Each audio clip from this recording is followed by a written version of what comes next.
कि हमारा मकसद कमल खिलाना है। चुनाव कौन लड़े ये मकसद नहीं है, यहाँ से कमल खिले पहली बार, यही हमारा मकसद है। विजेंद्र नारा जी, ये बताइए, जो पृथला विजय संकल्प जो अभियान चल रहा है आपका, उसके बारे में बताइए कि ये किस लिए अभी से चला रहे हैं और क्या इस अभियान का मकसद है। देखिए, अक्टूबर में हरियाणा विधानसभा के चुनाव होने हैं संजय जी। उसको लेकर के हमने, क्योंकि पृथला विधानसभा क्षेत्र में अभी तक भारतीय जनता पार्टी विधानसभा चुनाव में विजय हासिल हम नहीं कर पाए हैं, इसलिए इस बार हमने ये संकल्प लिया है कि इस बार 2024 के विधानसभा चुनाव में पृथला विधानसभा क्षेत्र के अंदर भी कमल खिलाना है, भारतीय जनता पार्टी को जिताना है।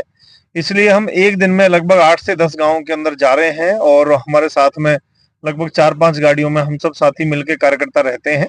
गांव में जाते हैं, अलग अलग जगह, एक जगह सामूहिक प्रोग्राम रहता है और उसके बाद उस गांव के अंदर घर घर जाके जनसंपर्क करते हैं, जलपान करते हैं, चाय पानी का व्यवस्था रहती है घरों में। तो लोगों से मिलना जुलना, उनकी तकलीफों को समझना और भाजपा सरकार की योजनाओं को उनको बताना।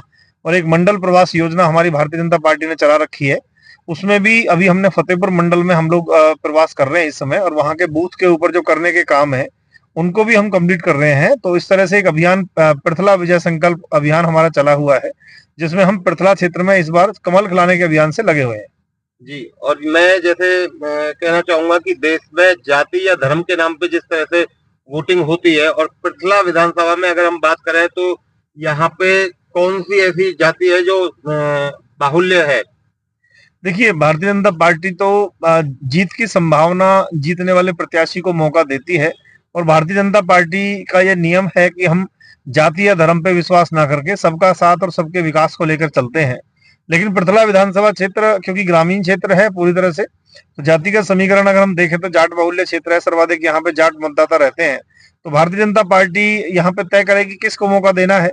अगर पार्टी ने आशीर्वाद हमें दिया, चुनाव मैदान में उतारा, लड़ाया चुनाव, तो निश्चित रूप से जनता जनार्दन के आशीर्वाद से, कार्यकर्ताओं की मेहनत से और अपने नेतृत्व के दम पे पृथला विधानसभा क्षेत्र में पहली बार 2024 के विधानसभा चुनाव में कमल खिलेगा। जैसा आपने बताया कि ये जाट बाहुल्य क्षेत्र है पृथला विधानसभा, तो इसमें लगभग कितने परसेंट जाटों का योगदान है।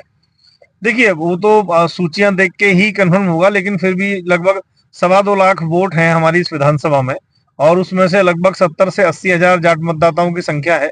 और इस तरह से अलग अलग जो समाज के लोग हैं, उसके बाद में फिर हमारे एससी समाज के लोग हैं, फिर हमारे ब्राह्मण समाज के लोग हैं, फिर राजपूत समाज के लोग हैं, और समाज के जो बाकी वर्ग हैं उनकी भी इस विधानसभा में अच्छी संख्या है। तो सब लोगों को मिला करके ये विधानसभा बनी है। तो क्या बीजेपी ने अभी तक कोई जाट समुदाय से कैंडिडेट यहाँ पे उतारा है अभी तक पिछले चुनावों में। देखिए संजय जी, जैसे मैंने आपको बताया, भारतीय जनता पार्टी जाति अनुसार टिकट वितरण नहीं करती है, जीतने की संभावना के साथ करती है। लेकिन फिर भी यहाँ तीनों बार राजपूत समाज से जो प्रत्याशी हैं हमारे मैदान में आए हैं, और हमें सफलता अभी नहीं मिल पाई है। इस बार देखिए, भारतीय जनता पार्टी जो निर्णय करेगी हम उसके साथ रहेंगे। और पहली बार, क्योंकि अभी कोई प्रत्याशी मैदान में नहीं है, लेकिन कमल का फूल तो हमारा प्रत्याशी है, वो मैदान में है ही। तो कमल का फूल का हम लेकर के प्रचार गांवों के अंदर कर रहे हैं, दिन रात मेहनत कर रहे हैं, और निश्चित रूप से 2024 के विधानसभा चुनाव में पृथला विधानसभा क्षेत्र में पहली बार कमल खिलेगा। आप भारतीय जनता पार्टी के कार्यकर्ता हैं, काफी समय से जुड़े हुए हैं, आप आरएसएस से भी जुड़े हुए हैं, और जैसा कि लोकसभा चुनावों में आपने जो काफी मेहनत की थी, अब जो है विधानसभा चुनाव अभी टाइम है, समय है, लेकिन आप जो है विजय संकल्प अभियान के साथ शुरू हो गए हैं। तो क्या लगता है कि आपको इसका, जो आप काफी टाइम से जुड़े हुए हैं, उसका फायदा पार्टी देगी।